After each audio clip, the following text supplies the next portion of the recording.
میرا نام وقار ہے، میں حویلی لکھا سے آیا ہوں۔ جیسے آپ نے فرمایا کہ یہ 1 ماہ کے ادھار پہ ایک گلاس کی قیمت 11 روپے ہے اور وہ کمٹمنٹ پہ 1 ماہ کی بجائے وہ 3 ماہ میں دیتا ہے اور پیسے 11 روپے ہی وہ دکاندار لیتا ہے، اس میں کیا صورتحال ہے؟ یہ اچھی بات ہے، یعنی سود کے معاملے کو یہاں پر کو کم کر دیا گیا ہے۔ یعنی یہ کہ پھر دوسرے مہینے اگر ہو جائیں تو 12 روپے نہیں ہوں گے، تیسرے مہینے ہو جائیں تو 13 روپے نہیں ہوں گے، نہیں بڑھے گا معاملہ۔ تو گویا کہ سود یہاں پر ایک خاص حد کے اندر کنٹین کر لیا ہے۔ سود ہی، سود تو سود ہی رہے گا۔ وہ معاملہ اور بڑھ رہا ہے اگر تو وہ پھر اس کے اندر اور خباثت جو ہے وہ بڑھتی چلی جائے گی۔ اب وہ ان کو بھی کرنا پڑتا ہے کہ اب انہوں نے ایک چیز آپ کو دی ہے قرض کے اوپر اور ایک خاص وقت معین پر اس نے اتنے پیسے زیادہ آپ کو دے دینے، فرض کیجیے اس وقت وہ نہیں دیتا، اب کیا کریں گے؟ اب وہ اس کے اوپر جرمانہ وہ شروع کرتے ہیں۔ وہ سود کا لفظ تو نہیں آتا لیکن جرمانہ ڈالنا شروع کرتے ہیں۔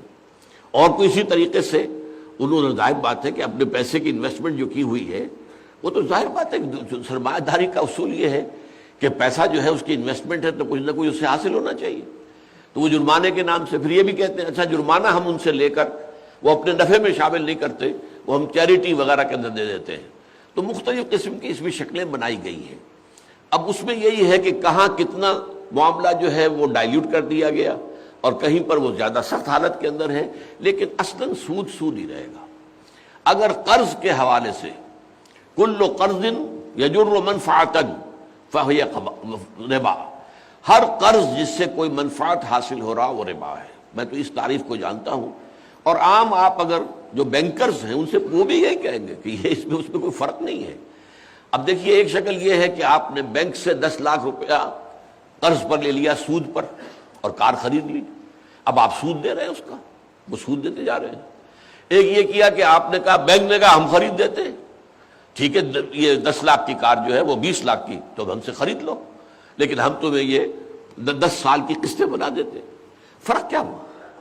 یہ تو ایسے ہی ہے کہ ناک کو یوں نہیں پکڑا ہو یوں پکڑ لیا، تو نوعیت تو نہیں بدلے گی اس کا۔ ونس کموڈٹی انوالو ہو جائے کسی چیز میں، یعنی چیز کے بدلے پیسہ ہو، تو پھر وہ سود والا مسئلہ نکل جاتا ہے۔ یعنی کہ قسطوں والے کام کو آپ کے نزدیک پھر جائز ہوگا؟ اگر اس میں وہ یعنی قسطوں کے ڈیلے کرنے کے اوپر وہ نہ ڈالیں، پلنٹی نہ ڈال رہے ہوں، باقی جو وہ پیسہ جو ایکسٹرا ڈیمانڈ کر رہے ہوتے ہیں، ظاہر ہے کہ آپ 10 روپے کی چیز جو ہے وہ آپ نے 2 روپے دے کے اٹھا لی ہوئی ہے، تو وہ ظاہر ہے کہ آپ نے وہ آپ کے کوئی چاچے تائے تو نہیں بیٹھے ہوئے کہ وہ ثواب کمانے کے لیے بیٹھے ہوئے ہیں، تو اس چیز کے کرائے کے ایکویلنٹ وہ آپ سے لے رہے ہوتے ہیں۔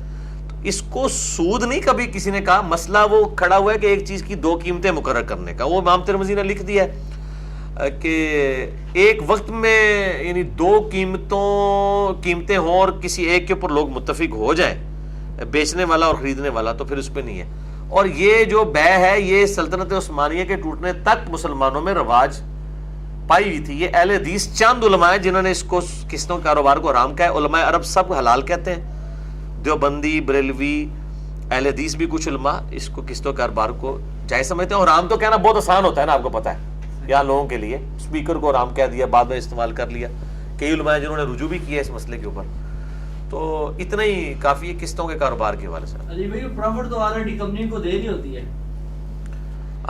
لیکن کمپنی ان کو یہ نہیں کہہ رہی ہوتی نا کہ آپ جناب 70,000 روپے کی ہونڈا 70 جو ہے لوگوں کو 10,000 روپے پہ دے دیں، اور آپ کی پیسے کی ریکوری ہو 1 سال کے اندر، تو اس 1 سال میں جو بندہ موٹر سائیکل چلا رہا ہے اس موٹر سائیکل میں تو وہ 10,000 کا مالک ہے، 60,000 کی تو وہ کمپنی مالک ہے جو جس کمپنی نے آپ کو قسطوں پہ دیا ہے، تو اس کے ایکویلنٹ کرایہ تو لے گی نا، وہ اسی فارم کے اندر ہے، کموڈٹی انوالو ہو گئی نا سود والا۔ اور یہ بے میں بتا رہا ہوں سلطنت عثمانیہ میں جاری تھی، میں اس کے اوپر ورکنگ کر رہا ہوں۔ تقی عثمانی صاحب نے اسلامی بینکاری کی بنیادیں کتاب لکھی ہے، آپ اس میں پڑھیں، انہوں نے اس معاملات کو کلیئر، ورنہ تو آپ کاروبار چل ہی نہیں سکتا کموڈٹی جب انوالو ہوتی ہے۔ اب میں نے اس میں بھی یہ بتایا تھا، سورۃ البقرہ میں آتا ہے جو کافر کہتے تھے کہ یہ جو تجارت ہے یہ بھی تو سود کی مثل ہے، تو اللہ نے کہا کہ اللہ نے سود کو حرام کیا اور تجارت کو حلال کیا۔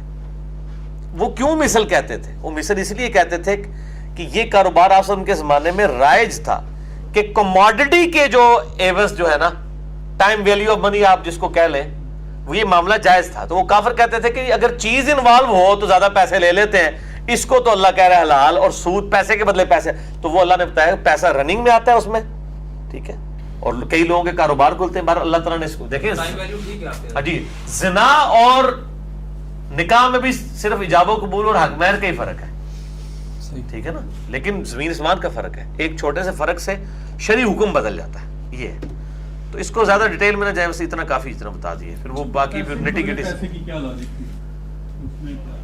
پیسے کے بدلے پیسہ ہے کہ وہ سودی ایک ذہن ہے کہ پیسے سے آپ پیسہ کما رہے ہیں, کاروبار کوئی جنریٹ نہیں ہو رہا, کوئی بینیفیشری نہیں ہو رہا ہے اس کا, وہ جو ہے وہ پستا چلا جا رہا ہے.